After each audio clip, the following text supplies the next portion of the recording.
कल्पना कीजिए अगर आपके घर में एक ऐसा जनरेटर हो जो ना तो पेट्रोल से चलता है, ना डीजल से, ना सोलर पैनल से, फिर भी 24 घंटे बिजली देता है। क्या ये सच हो सकता है? आज मैं आपको दिखाने जा रहा हूँ ऐसा ही एक सिस्टम फ्यूललेस जनरेटर टेक्निक पर काम करेगा, जिस पर आप खुद विश्वास करेंगे। इस वीडियो में आज हम बात करेंगे फ्यूललेस जनरेटर तकनीक के इतिहास और शुरुआत के बारे में, जैसे history of fuller generator, law of conservation of energy, how many countries have become successful in the world, my personal experience and my success। सबसे पहले ये सिस्टम किसने और कब बनाया और उसके बाद कितने लोगों के पास ये सिस्टम सक्सेसफुल हुआ। ये वीडियो मैं इसलिए बना रहा हूँ ताकि आने वाले मेरे सिस्टम को कोई भी फेक ना कहें, इसलिए मैं पहले क्लियर कर दे रहा हूँ, जिससे आप लोगों को यकीन हो सके कि ये सच में काम करता है।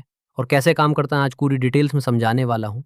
इस वीडियो को लास्ट तक वॉच कीजिए। अब बात करते हैं इसके इतिहास और शुरुआत के बारे में। आइए सबसे पहले जानते हैं ये सिस्टम किसने और कब बनाया था। बात है 5 जुलाई 2009 की। दोस्तों, जब भी हम बिना पेट्रोल वाला जनरेटर सुनते हैं तो कई बार लगता है कि ये किसी जादू के जैसे और फेक है। लेकिन क्या आप जानते हैं कि चैस कैम्बेल, ऑस्ट्रेलिया के एक साधारण इंसान ने एक वास्तविक ऐसा सिस्टम बनाया जो फ्लाईव्हील से चलता है और ये अपनी बिजली पैदा करता है, उस बिजली से खुद को चलाता है। अगर ये सच है तो क्या इसे दुनिया ने इग्नोर कर दिया? क्या आप इस मशीन का असली सच सुनने के लिए तैयार हैं? तो चलिए शुरू करते हैं। ये कहानी उस समय की है जब इंसान की ऊर्जा की सतह पूरी तरह से पारंपरिक ईंधन तक सीमित थी। लेकिन 2009 में चैस कैम्बेल ने एक नया परीक्षण किया। उन्होंने एक साधारण 750 वॉट की इंडक्शन मोटर के साथ एक भारी फ्लाईव्हील जोड़ा और एक 3000 वॉट का अल्टरनेटर जोड़ा। फिर उसके बाद इस सिस्टम को इनपुट पावर से जोड़ा गया स्टार्ट करने के लिए। जब ये सिस्टम चालू किया गया तो फिर कुछ ऐसा हुआ जिसकी दुनिया ने कभी कल्पना भी नहीं की थी। हिस्ट्री में पहली बार एक ऐसा जनरेटर मिला जो बिना किसी फ्यूल के चलने लगा। यही वो दशक था जहां से फ्यूललेस जनरेटर तकनीक की शुरुआत हुई। चैस कैम्बेल का ये सिस्टम सक्सेसफुल रहा,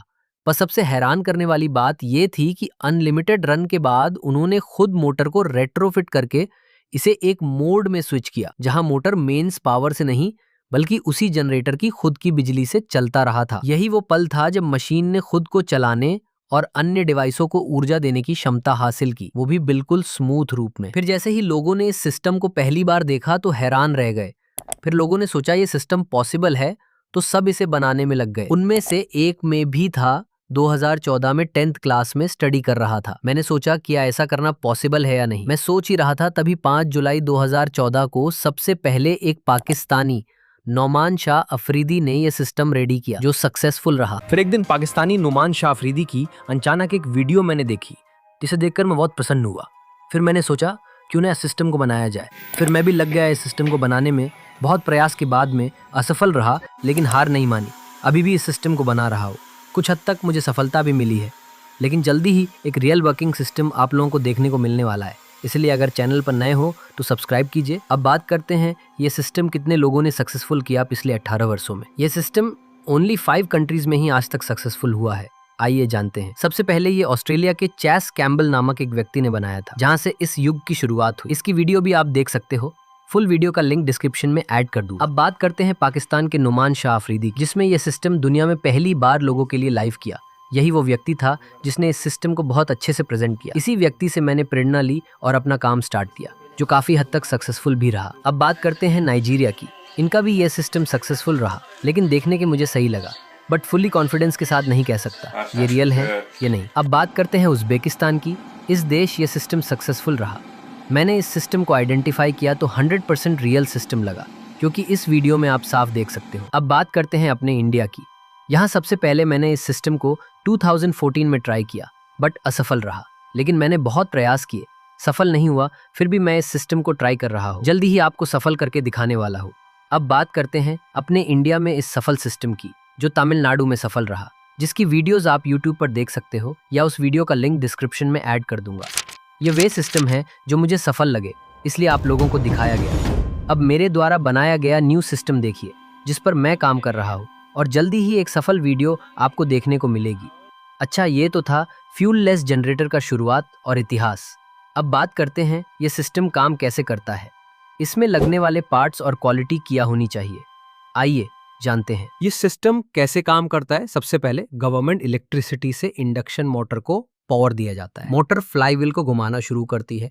फ्लाईव्हील भारी होता है तो उसमें इनर्शिया जमा होने लगता है, जैसे उस भारी झूला धकेलने पे वो लंबे समय तक झूलता है। इससे जनरेटर चालू होता है। जैसे ही फ्लाईव्हील की स्पीड स्थिर होती है, ये एक ऑल्टरनेटर या पीएमजी को घुमाना शुरू करता है। ऑल्टरनेटर घूमने से बिजली बननी शुरू होती है, फीडबैक लूप बनता है। इस बनी हुई बिजली को 2 हिस्सों में बांटा जाता है। एक हिस्सा इंडक्शन मोटर को वापस दे दिया जाता है ताकि ये चालू रहे। दूसरा हिस्सा बाहर लोड चलाने में इस्तेमाल होता है, बल्ब, फैन आदि। गवर्नमेंट इलेक्ट्रिसिटी हटाई जा सकती है। एक बार जब सिस्टम खुद से चलने लगता है, सेल्फ रनिंग, तो तब गवर्नमेंट इलेक्ट्रिसिटी को हटा दिया जाता है। अब मोटर को जो बिजली चाहिए वो खुद ऑल्टरनेटर से मिल रही होती है। यही है सेल्फ रनिंग जनरेटर। एक लाइन में फेक कहने वाले लोगों को जवाब, फ्यूल लेस जनरेटर। कोई चमत्कार नहीं, ये विज्ञान की सीमाओं में रहते हुए स्मार्ट तरीके से ऊर्जा का पुनः उपयोग करता है। अब कुछ बातें साइंटिफिक प्रिंसिपल पे करते हैं। इनर्शिया, जड़त्व। भारी फ्लाईव्हील एक बार घूमना शुरू हो जाए तो कम ऊर्जा में भी देर तक घूमता रहता है। बैक ईएमएफ कंट्रोल, मोटर और जनरेटर के बीच सही तालमेल बनाया जाता है ताकि मोटर को उतनी ही बिजली मिले जितनी जरूरत है। लोड बैलेंसिंग, सही भार लोड देने पे सिस्टम संतुलन में रहता है, ना ज्यादा बिजली बनती है ना कम। चेस कैम्बल के अनुसार कुछ जरूरी बातें थी। फ्लाईव्हील का सही आकार और वजन, मोटर की स्पीड और टॉर्क का संतुलन, जनरेटर की दक्षता, सही समय पे रिले और स्विच कंट्रोल, बिना किसी मैजिक के सिर्फ फिजिक्स के जरिए काम करना। क्या ये परपेचुअल मोशन मशीन है या नहीं? नहीं, ये कभी खत्म ना होने वाला सिस्टम नहीं है। इसमें ऊर्जा का स्रोत है फ्लाईव्हील का स्टोर किया गया इनर्शिया। लेकिन यदि सब कुछ बैलेंस में रहे तो ये सिस्टम बहुत देर और दिनों तक बिना किसी ईंधन के बिजली पैदा कर सकता है। चेस कैम्बल ने यह दिखा दिया कि अगर हम गुरुत्वाकर्षण, जड़त्व और चुंबकीय शक्ति को सही तरीके से संतुलित करें तो बिजली बनाना और खुद को चलाना बिल्कुल संभव है, बिना किसी जादू के, सिर्फ विज्ञान की समझ के साथ। ये फिजिक्स के लॉज को तोड़ता है, इसलिए ये संभव नहीं है। आइए जानते हैं कैसे। लेकिन सच्चाई थोड़ी गहरी है, चलिए इसे सीधे और वैज्ञानिक तरीके से समझते हैं। क्या ये सिस्टम फिजिक्स के लॉज को तोड़ता है?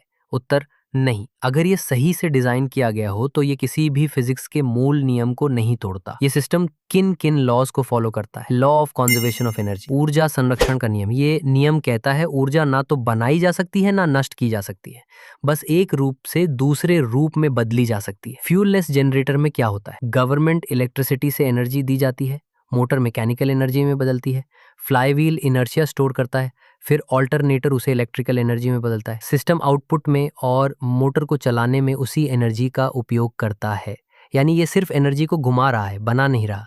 ये इस लॉ को नहीं तोड़ता। Newton's laws of motion, flywheel का घूर्णन, रोटेशन और इनर्शिया बिल्कुल न्यूटन के नियमों पर आधारित। फर्स्ट लॉ, इनर्शिया, फ्लाईव्हील तब तक घूमता रहेगा जब तक उस पर कोई बाहरी रुकावट ना लगे, जैसे friction. Second law, F=ma, motor द्वारा लगाया गया फोर्स फ्लाईव्हील को घुमाने में काम करता है। थर्ड लॉ, ऑल्टरनेटर फ्लाईव्हील पर बैक ईएमएफ डालता है, जितनी आउटपुट निकलेगी उतना ही काउंटर फोर्स मोटर पर लगेगा। इसका मतलब सिस्टम खुद ही बैलेंस करता है। ये कोई जादू नहीं, न्यूटन ही है। Lenz law and Faraday's law, electromagnetic induction, alternator electricity बनाने के लिए फैराडे और लेंज के नियमों का पालन करता है। फैराडेज लॉ, घूमते हुए चुंबक या कॉइल से इलेक्ट्रिक करंट उत्पन्न होता है। लेंजेस लॉ, जो करंट बनता है वो उसी दिशा में प्रतिक्रिया करता है जिससे ऊर्जा ली गई थी, यानी बैक ईएमएफ। इस सिस्टम में ऑल्टरनेटर मोटर के घुमाव का विरोध करता है। यही वजह है कि कोई सिस्टम हमेशा नहीं चल सकता जब तक परफेक्ट बैलेंस ना हो। लोग क्यों कहते हैं ये इम्पॉसिबल है? क्योंकि वो मानते हैं कि ये परपेचुअल मोशन मशीन है जो कभी नहीं रुकती। ये जीरो इनपुट इनफाइनाइट आउटपुट देती है। लेकिन सच्चाई क्या है? सेल्फ रनिंग सिस्टम का मतलब होता है सिस्टम आउटपुट से खुद को चला पा रहा है। पर इसका मतलब ये नहीं कि एनर्जी कहीं से आई नहीं है। एनर्जी सिस्टम में सर्कुलेट हो रही है। थकावट, wear and tear, resistance, heat, ये सब धीरे धीरे सिस्टम को धीमा कर देते हैं अगर सिस्टम की परफेक्ट बैलेंसिंग ना हो। इसलिए ये अति दक्षता, हाई एफिशिएंसी है, इनफाइनाइट एनर्जी नहीं। इससे ज्यादा हम इस सिस्टम को प्रूफ नहीं कर सकते। एजुकेटेड लोग इस सिस्टम को आसानी से समझ सकते हैं। और ऐसा नहीं ये सिस्टम एग्जिस्ट नहीं करता है। हमारे इंडिया में ये ऑलरेडी सक्सेसफुल हो चुका है, जिसकी लाइव वीडियो आप वीडियो के डिस्क्रिप्शन में देख सकते हो और खुद इन लोगों के पास जाके इस सिस्टम को अपनी आंखों से लाइव देख सकते हो। मिलता हूं न्यू ऐसी इंटरेस्टिंग वीडियो में। जय हिंद।